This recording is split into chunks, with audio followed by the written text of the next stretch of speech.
In the grand stage of human history, there are names that inspire fear, awe, and respect. Names that echo through time, carried on the wings of courage and faith. And among these names, one stands above all in the annals of war, honor, and loyalty. His name is Khalid Bin Al-Waleed. The world remembers him by a title given not by kings nor by generals, but by the Prophet of Islam himself, Allah, the Sword of Allah, a man who never lost a single battle, a commander who faced empires and humbled them, a warrior whose strategies are still studied by military leaders today, and yet a servant of God who lived with simplicity, loyalty, and sacrifice. This is not just the story of a general, it is the story of a man whose faith turned him into a legend. This is the legacy of Khalid Bin Al-Waleed, the Sword of Allah. Born around 592 CE in Mecca to the noble Quraysh family of Banu Makhzum. Raised in an environment of wealth, training in combat, horsemanship, and strategy, famous for his skill with the sword and on horseback. Initially an enemy of Islam, fought against Muslims at Uhud. Khalid was born into privilege, wealth, and honor. His father, Al-Walid ibn al-Mughira, was one of the chiefs of Quraysh, a tribe that took pride in its warriors.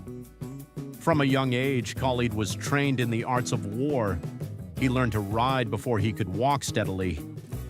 His swordsmanship, archery, and command over horses were unmatched in his youth. In Mecca, few could rival his strength and speed. By the time he reached manhood, Khalid was already a warrior feared by his rivals. Yet destiny had not yet revealed the purpose of his sword. For in these early years, Khalid stood on the opposite side of Islam as one of its fiercest enemies. Battle of Uhud. Khalid's decisive cavalry attack changed the tide of the battle. Narration emphasizes he was brilliant even before Islam. After Hudaybiyah Treaty, Khalid reflects on Islam, travels to Prophet ﷺ with Amr ibn al-As and Uthman ibn Talha. Prophet welcomes him, forgives his past, and gives him the title. Khalid's heart began to soften. He saw Muslims endure hardship with patience, unity, and strength. He saw in Muhammad ﷺ not just a leader, but a messenger. At last, Khalid made his decision. He journeyed to Medina. There he stood before the Prophet ﷺ, the man he once fought against. With tears in his eyes, Khalid declared his faith. The Prophet embraced him and said words that would change history. Khalid, you are a sword from among the swords of Allah, and Allah has made you his sword against the disbelievers. 3,000 Muslims versus 200,000 Byzantines.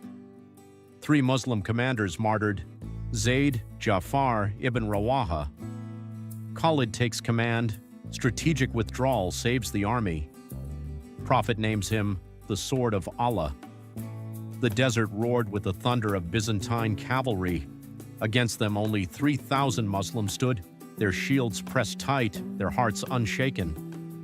When 3 commanders fell one after another, the army faced disaster. In that desperate moment, Khalid ibn al-Waleed stepped forward. Taking command, he unleashed maneuvers never seen before. He rotated divisions, giving the illusion of reinforcements. He attacked with lightning strikes, then pulled back, confusing the enemy. Against overwhelming odds, Khalid saved the Muslim army from destruction. When news reached Medina, the Prophet lifted his hands and proclaimed, "A sword from the swords of Allah has been unsheathed today." From that moment, history would remember him not just as Khalid, but as the Sword of Allah. After Prophet passed, Khalid fought the Ridda Wars under Abu Bakr, faced false prophets, rebellious tribes, Battle of Yamama against Musaylima, fierce bloody battle, huge Muslim casualties but decisive victory. Khalid led rapid campaigns against Persians, Battle of Allah, River of Blood. Captured Hira, established Muslim control in Iraq.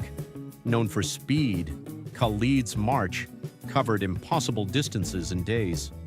Most famous battle, Yarmouk, 636 CE. Muslims versus Byzantines, huge numbers. Khalid's brilliant tactics, cavalry charges, coordination, use of terrain. Byzantine army crushed, Syria fell to Muslims, described as one of the greatest battles in world history. Despite being undefeated, Umar removed him as commander to show victory is from Allah, not from men.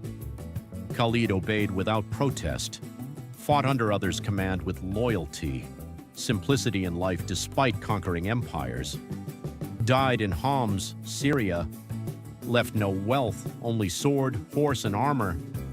Final words, I fought in so many battles seeking martyrdom, yet here I die on my bed like a camel.